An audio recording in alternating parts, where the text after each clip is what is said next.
क्रांतीसूर्य ज्योतिराव फुले यांचा हा जो काही पुतळा या ठिकाणी आहे, या पुतळ्याला आता 4 दशक पूर्ण होत आहे, म्हणजे 40 वर्ष या पुतळ्याला पूर्ण होत आहे। नमो तस्स भगवतो अरहतो सम्मा संबुद्धस्स। या ठिकाणी महात्मा फुले यांचा जो पुतळा उभा केलेला आहे त्याच्याविषयी खूप छान माहिती, ऐतिहासिक माहिती या ठिकाणी सांगितली। परंतु मी बसल्यानंतर माझ्या असं लक्षात आलं की अरे, ही जी मूर्तिकला आहे आणि या देशामधली मूर्तिकला आणि बाहेरच्या देशामधली मूर्तिकला याला किती महत्त्व आहे। आज आपण पाहिलं तर अमेरिका असेल, अमेरिकेमध्ये जॉर्ज वॉशिंग्टनचा खूप सुंदर पद्धतीने पुतळा उभा केलेला आहे। आता रशियामध्ये मॉस्कोमध्ये जर पाहिलं तर लेनिनचा पुतळा, स्टॅलिनचा पुतळा खूप चांगल्या पद्धतीने उभा केलेला आहे। जर समजा आपण इटलीमध्ये गेलो तर अथेन्स साम्राज्यामधले किंवा जुन्या काळामधले अरिस्टॉटल असेल, प्लेटो असेल, यांचे खूप सुंदर पद्धतीचे पुतळे त्या ठिकाणी उभे केलेले आहे। याचा अर्थ असा आहे की जगाच्या इतिहासाचा जर विचार केला तर सुरुवातीला या जगामध्ये सांस्कृतिक अवशेष कोणते सापडतात तर त्याच्यामध्ये भारतीय संस्कृतीचा सुद्धा समावेश आहे। आज आपण सुमेरियन, मेसोपोटेमिया संस्कृती म्हणतो, इजिप्त संस्कृती म्हणतो, तसंच सर्वात प्राचीन संस्कृत्यामध्ये भारतीय संस्कृतीचा म्हणजेच हडप्पा आणि मोहेंजोदडो संस्कृतीचा सुद्धा उल्लेख येतो। हडप्पा आणि मोहेंजोदडो संस्कृतीमध्ये पहिल्यांदा अवशेष रूपामध्ये आपल्याला मूर्तिकला दिसून येते। तशी लेखनकला पण आहे, आजतागायत वाचली गेलेली नाही। परंतु मूर्तिकलेचा जर विचार केला, मूर्त्या कधी तयार झाल्या जगाच्या इतिहासामध्ये तर त्याच्यामध्ये भारतीय संस्कृतीमध्ये सिंधू संस्कृतीच्या काठावर सुद्धा मूर्तिकला विकसित झालेली आहे, ज्याचा आदर्श जगाने घेतलेला आहे। म्हणजे आपण पाहिलं तर केर या ठिकाणी, आपल्या जवळच ठिकाण आहे केर या ठिकाणी जी एका महिलेची, स्त्रीची प्रतिमा दिसून येते, तीच प्रतिमा इटली मधल्या पॉम्पो या शहरामध्ये निघाली उत्खननामध्ये। म्हणजे इटली या तेर मधली जी मूर्ती आहे ती जशाला तशी मूर्ती इटली मधल्या पंप या ठिकाणी सापडली। कशी काय सापडली? जादूने गेली का? तर नाही, ती व्यापाराच्या निमित्ताने गेली। म्हणजे याच्यावरून असं लक्षात येतं की या तेरचा व्यापार हा इटली मधल्या पंप या ठिकाणी होता।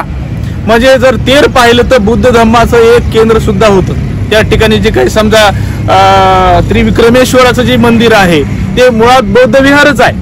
म्हणजे या ठिकाणी आपल्या लक्षात आलं पाहिजे की या देशामध्ये बुद्ध धम्म हाच रुजलेला आहे आणि ते अवशेष रूपामध्ये सुद्धा आज आपल्याला सापडतो।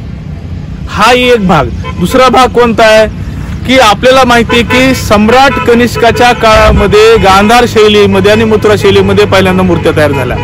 खरं तर हा सम्राट कनिष्क जो आहे हा कनिष्क ग्रीक आहे आणि तो प्रामुख्यानं ग्रीस मधले जे काही राजे महाराजे होते त्या ठिकाणी, आता त्याचं नाव कुजुल कॅडफिसिस आहे, कुजुल कॅडफिसिस त्याचं ग्रीक नाव आहे, ज्याला आपण कनिष्क म्हणतो।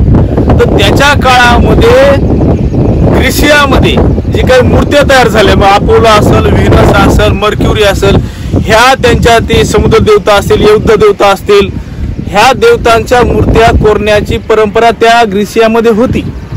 तीच परंपरा कनिष्काने आपल्या या देशामध्ये सुरू केली आणि भारताच्या इतिहासामध्ये पहिल्यांदा कोणती मूर्ती तयार झाली तर तथागत गौतम बुद्धांची मूर्ती तयार झाली। आज जेवढे काही समजा मंदिर दिसतात आपल्याला, जे काही मूर्त्या दिसतात त्याच्यावरती संपूर्णतः प्रभाव हा बौद्ध आणि कनिष्काने त्या काळामध्ये जे काही गांधार शैलीमधल्या ज्या मूर्त्या आहेत त्या गांधार शैलीचा प्रभाव दिसतो। मला एवढं सांगायचं आहे की मूर्त्या आपल्या ज्या ज्या व्यक्तींनी या देशामध्ये, समाजामध्ये, देशाविषयी, समाजाविषयी जे काही महत्वाचं काम केलेलं आहे त्यांच्या मूर्त्या स्थापित करणं हे एक प्रेरक असते। त्याच्यापासून आपण प्रेरणा घेतली पाहिजे आणि ती व्यक्ती कशा प्रकारची होती, त्यांनी कोणतं योगदान दिले ते पुढच्या पिढीला कळावं यासाठी आपण ते प्रतीक स्थापित करत असतो। आणि म्हणून तथागत गौतम बुद्धांना पाहिलं नाही, परंतु त्यांच्या जी काही लक्षणं आहेत, त्यांचे जे काही समजा गुण आहेत, ते गुण कशा प्रकारचे ते लक्षणांना लक्षात घेऊनच मग सम्राट कनिष्काच्या काळामध्ये तथागत गौतम बुद्धांच्या मूर्त्या तयार झाल्या। म्हणजे जगाच्या इतिहासामध्ये जर पाहिलं तर मूर्तिकलेचा इतिहास जो आहे तो प्राचीन आहे, परंतु भारताच्या इतिहासामध्ये जर पाहिलं तर ह्या मूर्त्या अशा पद्धतीने विकसित झालेल्या दिसतात। म्हणजे या देशामध्ये जी काय आपण पाहतो की वैदिक परंपरेमध्ये मूर्तिकला विकसित झालेलीच नाही, हिंदू परंपरेमध्ये मूर्तिकला विकसित झालेलीच नाही. सर्व जे काही मूर्त्या तयार झाल्यात ह्या मूर्त्यांवरता प्रामुख्यानं या गांधार शैलीचा प्रभाव आपल्याला दिसतो. म्हणजे आज जेवढे काही मंदिरामध्ये मूर्त्या वगैरे मंदिर तयार झाली, मूर्त्या तयार झाल्या, याच्यावर पूर्णतः प्रभाव हा बौद्ध संस्कृतीचा आपल्याला दिसून येतो. ही सुद्धा आपण इतरांना जेव्हा सांगतो, जेव्हा आता मी मुलांना सांगतो समजावून किंवा शिकवण्याचा माझा किंवा अभ्यासाचा भाग असतो, तेव्हा या पद्धतीने जर मांडणी केली किंवा आपल्या अवतीभोवती जी काही माणसं आहेत, जी शेजारी पाजारी असतील, जे कोणी असतील, त्यांना आपण सांगत असताना हे सांगितलं पाहिजे की हिंदू देवदेवतांच्या ज्या मूर्त्या तयार झाल्या, ह्या मूर्त्या ह्या बौद्ध परंपरेतूनच विकसित झालेल्या आहेत, हे दुसरे कोणते नाही. ही एक पद्धत आहे. आणि म्हणून ह्या जे काही मूर्त्या स्थापित झाल्यात ह्या आपल्याला प्रेरणा देत असतात नेहमी. पुढच्या पिढीला आपल्याला सांगण्यासाठी हे अवशेष रूपामध्ये आपण ठेवून गेलेला वारसा आहे.